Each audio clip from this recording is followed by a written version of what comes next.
எல்லாருக்குமே நமஸ்காரம். கார்த்தால இந்த வேலையெல்லாம் நான் ராத்திரியே செஞ்சதாகும்ட்டலாம். என்னன்னா நேற்றுக்கு அதான் சொன்னேன், பகலில் ஓடினப்போ ராத்திரி ஓடல. எனக்கு ராத்திரி ஓடுறது தான் ரொம்ப பிடிக்கும். என்னன்னா ராத்திரி எனக்கு என்ன ராத்திரி ஓட்டுற பிடிக்கும் அப்படின்னா, கொஞ்சம் டிராஃபிக் கம்மியாக இருக்கும், ரேட்டு கொஞ்சம் அதிகமாக இருக்கும், கிளைமேட் நல்லாயிருக்கும். இப்போ இதனால ராத்திரி கொஞ்சம் ஓட்டுவேன். ஆனால் ராத்திரி 8:30 மணிக்கு மேலே 2 நாளாக ஒன்றுமே ஆகலை. வந்தோம் வீட்டு வேலையாவது பண்ணி விடலாம். அப்போ கார்த்தாலைக்கு கொஞ்சம் ரிலாக்ஸாக இருக்கும். என்னன்னா ஆத்துக்கார் 10:30 மணிக்கு தான் வருவார். அது வரைக்கும் தூங்கவும் முடியாது. தூங்கினா எனக்கு எழுந்திருக்க முடியாது. அதனால் சரி சொல்லி பெருக்கி தொடச்சி விடலாம். எல்லாருக்குமே திரும்ப திரும்ப நான் ரொம்ப தேங்க்ஸ் சொல்லிக்கிறேன்ட்டலாம். என்னென்னா வீடு நேற்றுக்கு ஒருத்தர் தெரிஞ்சவர் வந்துட்டு, ராஜி என்ன வீடு இத்தனை க்ளீனாக இருக்குது பரவாயில்லையே அப்படின்னா. என்னன்னா எப்போவுமே அழுக்கும் குழுக்குமா இருக்கிற இது உங்களோட நிறைய பேரோட அட்வைஸால் வீடு க்ளீன் பண்ணிடுவேன். பாத்ரூம் நிறையா இருந்தது, அப்படியே தேய்ச்சாச்சு.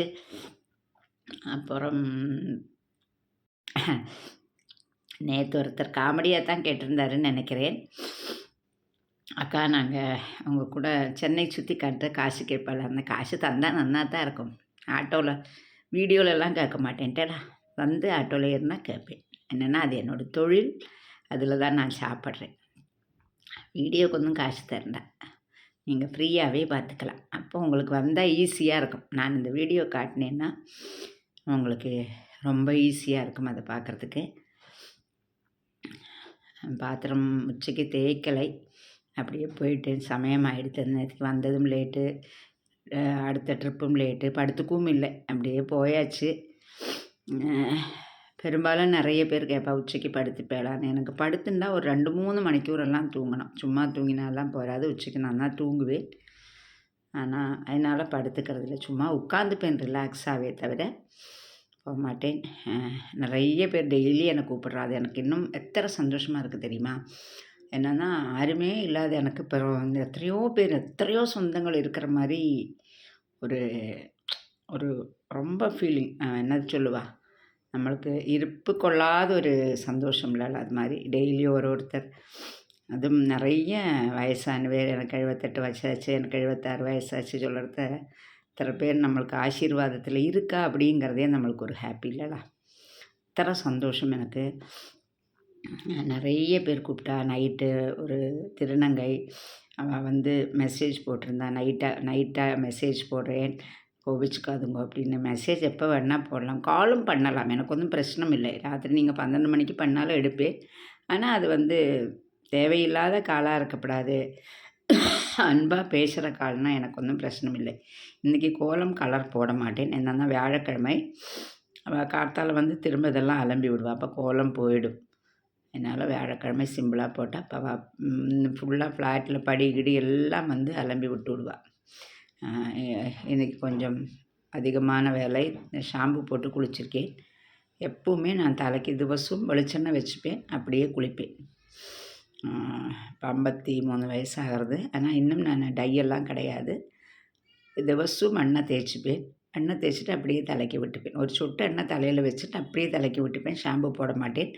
எப்போ தலை பிசுன்னு ஒட்டுறதோ அப்போ போடுவேன். இல்லாட்டா ஏதாவது விசேஷங்கள் ஏதாவது வந்தால், இப்போ ஊருக்கு போகிறத நான் அங்கே போட்டேன் ஷாம்பு. அதுக்கப்புறம் நேற்றுக்கு பார்த்தா தலை ஒட்டுறது. ராத்திரி நம்ம வெளியில் நின்னோம், கொசு நம்ம தலையில் சுற்றும்ல, அதில் கண்டுபிடிச்சி விடுவேன், ஓ தலை ஒட்டுறது அப்படின்னு.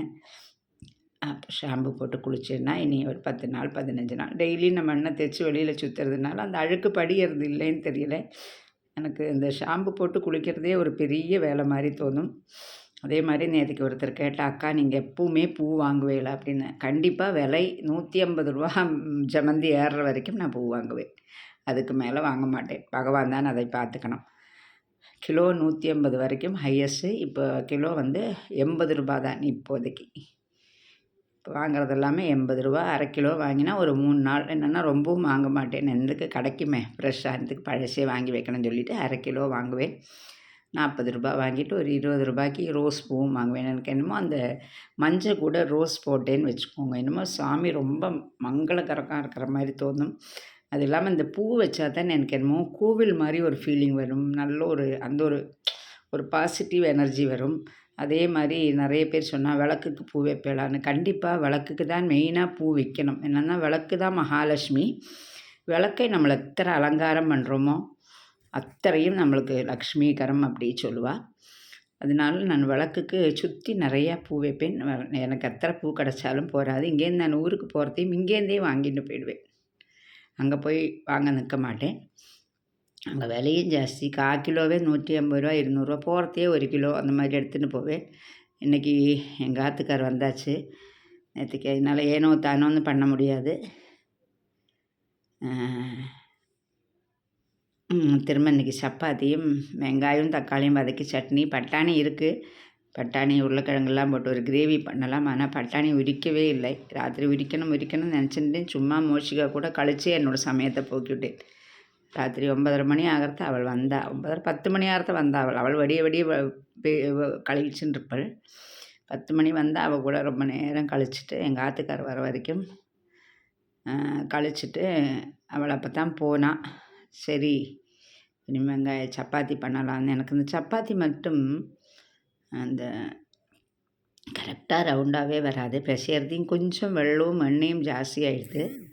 நல்லா தான் இருக்கும், ஆனால் கூட கொஞ்சம் ஜாஸ்தியாகிடுது. நேற்றுக்கு எங்கள் ஊர்லேருந்தும் பாலக்காட்லேருந்தெல்லாம் ஃபோன் பண்ணியிருந்தா. அதுவும் எனக்கு அவளுக்கு அங்கே இருந்துகிட்டே அந்த கிராமம் தெரியல. சின்ன கிராமம் கல்பாத்திலேருந்து. கல்பாத்தி எத்தனை பெரிய கிராமம் தெரியுமோ? சூப்பராக இருக்கும் கல்பாத்தி கிராமம். அந்த கோவில் குண்டு கோவில், சிவன் கோவில் காசியில் பாதி சொல்லுவாள்.